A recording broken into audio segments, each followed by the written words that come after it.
Fan mail.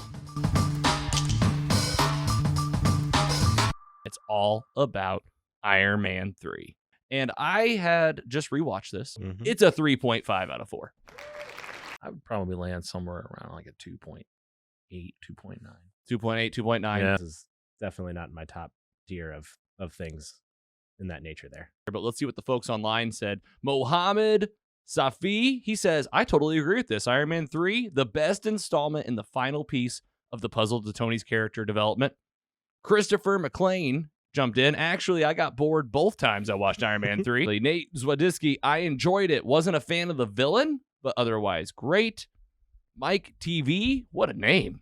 TV. He says it has a special place in my heart, and I love the Trevor Slattery, the character of Trevor Slattery. That said, Kingsley could have been a fantastic Mandarin if he had been allowed, and I was disappointed Tony wouldn't get to face his greatest foe, which is a solid point, right? Yeah. Oh, yeah. In the comic books, he is Iron Man villain number 1. Yes, and the group that supposedly, kicked off Iron Man. Mhm. Like, this is the group that kidnapped Tony Stark, so absolutely would have been a great revenge story there.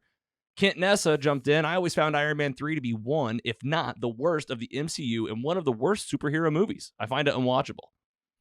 I would never go that far, for the record. That is So you don't- That's too far. You don't feel as strongly as Kate No, or it's Kent? it's 100% rewatchable. It's not unwatchable. My God. Danny McGinnis jumped in. He says, honestly, it's a good movie. The Mandarin twist was pretty lame. This is coming from a guy who knew nothing about the Mandarin coming from the comics.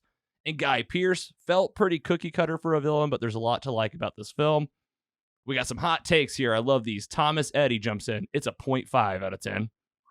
Not great. Harsh. Lee Aaron jumped in. 3.5 out of 100. That's low. Probably lower than the 0.5 out of 10. Yep. You Wow. got Joshua Steinhaus. Iron Man 3 is one of the best MCU films, period. I will absolutely always defend it. Mark McAllister says, it was 15% deep and 85% comedy. Pretty fair. Ryan Buquez, I didn't like it at all. Straight to the point. Straight to the point. I like it. Folks, we really appreciate you guys sharing your thoughts on Iron Man 3. I mean, everybody's entitled to their opinion. We want to hear from you. No matter what it is, you can get it on the show. Yeah. All right, folks, that's fan mail, Iron Man 3. Let us know if you want to reach out to us at mostlysuperheroes.com. We'd love to hear your opinion on anything we talk about or whatever you're watching.